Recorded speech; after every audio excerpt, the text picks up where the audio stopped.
All right, it's been a while since I've done one of these, but I got a new box, so let's open it up and see what's going on in here. All right, today we're going to be looking at the FIFINE AmpliGame AM8 Dynamic Microphone. Let's open this box up, see what's inside. So, of course, the very first thing that you get to see is the AM8 User's Guide. This guide is pretty good. It gives us all the information that we need to be able to set it up and describes all the features of the microphone pretty well. Next up, we have the base plate because the microphone can sit on your desk. Of course, it's got nice foam packaging that all the other ones have come in.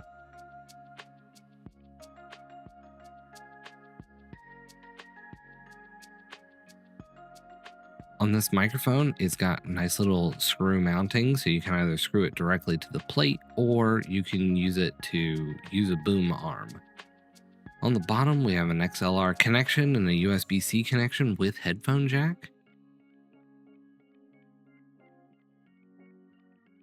We have a nice touch button and a couple of knobs to help control some of the functionality of the microphone. Plus, there's an RGB light right there on the bottom.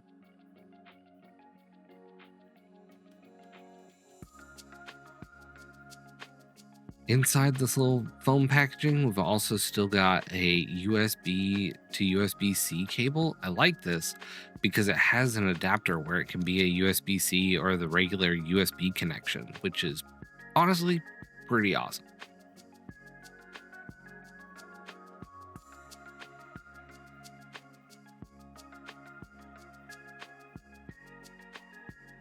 So there it is. All right, now that I got this all set up, here it is. This is what it looks like on the base. It was really easy to screw on. As you can see when I unboxed it, you don't have to have it attached to the base. You can actually set it up and have it connected to one of these mic arms or something, so it doesn't have to be sat right on your desk space. But I wanted to plug it in first because when you plug it in, there's RGB, so that way you can go real fast, really amp up your abilities here by having RGBs right on your microphone. And then there are of course the knobs that I showed as well for adjusting the input and the audio from the wire to your headphones. A couple of things to note about this is that the RGB only works when it's plugged into USB like it is here because it requires a power source. And if you plug it in through the XLR, the onboard system with the audio adjustments don't work. And the RGB doesn't work because it needs that power supply that doesn't come when you plug it in with the XLR. But you do have the ability to, when it's plugged in with USB, there is a headphone jack so you can hear exactly what's coming out of your microphone, and then the USB straight to your computer. All right, so in trying to set the shot back up, I realized having it on my plate on my desk, you couldn't see the microphone. And I want you to be able to see this thing in all its glory. So here it is, ready to go. I went ahead and I connected it to this mic arm. So as you can see, RGBs are running. That means we're plugged in through the USB. And I set up my headphones so that way I can hear directly what's going on. The top knob will adjust the gain so we can get really loud, or we can make it go. And while I'm adjusting all of this, I can hear it live in my headphones because it's plugged directly in. So on the back of this microphone is a mute button. So when you because I had hit the mute button. Now, there's also the ability to adjust that volume, so I can cut it all the way back to nothing if I don't want to hear the microphone at all, or I can adjust it up so I can actually hear it. Now, I am noticing that, like, with a lot of microphones, anytime I touch it, like, it does make some clicking sound and whatnot. I wonder if there's a way to adjust that input setting. This microphone is what's called an end addressing microphone. So the audio source, meaning me, my voice, needs to be pointed directly at the front of the microphone, and they suggest keeping it between 2 and 6 inches from your face. All right, so now that I think that I've got the gain set pretty well, I'm trying to see if you can hear the clicking. And like you can, but like when I have it have my mouse like where it would normally be while I'm gaming, it's not so easy to hear. Like here, listen. Like it's pretty faint, but you can barely hear it. Okay, keyboard test. Yeah, you can hear that pretty well. But again, you can just adjust that gain down so that way it's less noticeable. Of course, then like your settings on your computer, if you are adjusting this through the volume settings in OBS or whatever your software is that you're using, you will just have to turn the volume up on the microphone that way. So here it is with all the awesomeness of the USB. I feel like the USB setting is working pretty well for us. It took just a little bit to set up. You saw me do it. Just plug in the cable and then make some fine adjustments.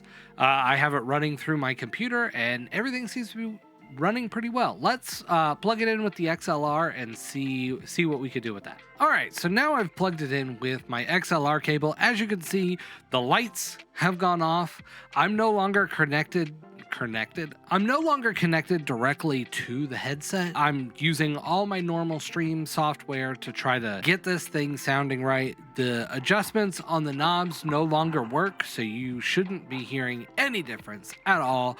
I have to go through and use the actual software that I have running audio to make any sort of adjustments that I want. And honestly, I think I kind of prefer the sound coming from the XLR cable. That's a personal preference. If you don't have that XLR cable or an interface to be able to do that, a USB connection is perfect. That's why I wanted to test it first, because I think it sounds pretty good. It's really easy to adjust what you need, and if you need finer detail, you could do that through software on your computer or through OBS. All right, but I do definitely need to make sure that we put this thing through the paces and give it a great test.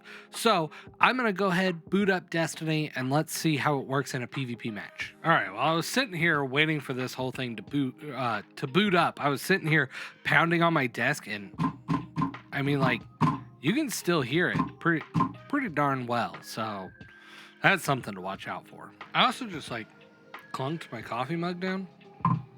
That's pretty loud. I guess you can't hear a ton of what's going on as you're playing a game. Like if you're a streamer or a content creator and you're looking for a cheap microphone, like, oh no, like this one might not get in the way while you're gaming.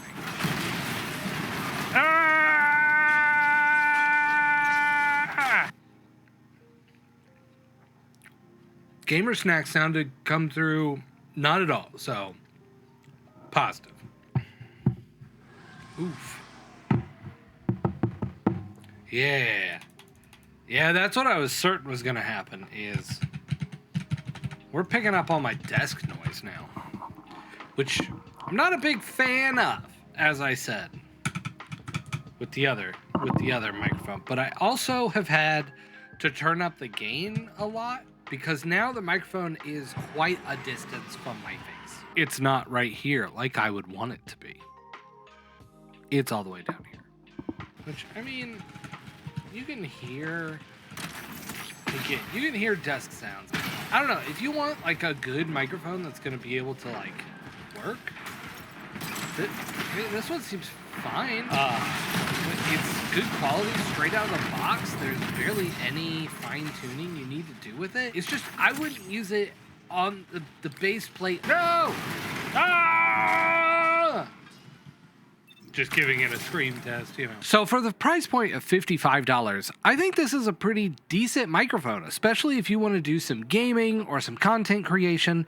This is not too bad of a starting point. It's definitely on the cheaper end of some products that are in this same category of equipment, but the quality that you get just straight out of the box is something that you can use to help you at least get started and get going right out the gate if you want to move on from like having a headset or something like that. My honest feelings about using it is that I would definitely make sure that you have it with a boom arm. I did notice that on Amazon they do have a package deal where you can get this microphone and a boom arm. I'll see if I can find that and put that in the description, but I would definitely shy away from using the base plate unless you have some way of like keeping it elevated up off your desk, because this thing will just pick up any sounds that are gonna be on the same surface as the microphone. But I definitely think I'm going to be keeping it around. I might even try playing with it for the next couple of videos, see what happens. I like it. I'm a fan. If you're in the market for a new microphone and want to have something that's going for you, this is definitely a pretty good option for the price, the quality, everything that you can do with it. I would definitely suggest this microphone. But with all that said, friends, I got people yelling at me to go play some games with them. I'm going to be hopping in, playing with this. If you like this kind of content, make sure that you leave a like, comment, let me know down below if there's some other piece of equipment that you want me to take a look at. I don't do this a ton, but hey, I like making sure that we get to do this and have the best equipment available to us, especially at a good cheap price, because hey, Spuds doesn't have a ton of money to just throw around. With that said, friends, this was another Spuds Tech Review, and I will catch you guys in the next video. See ya.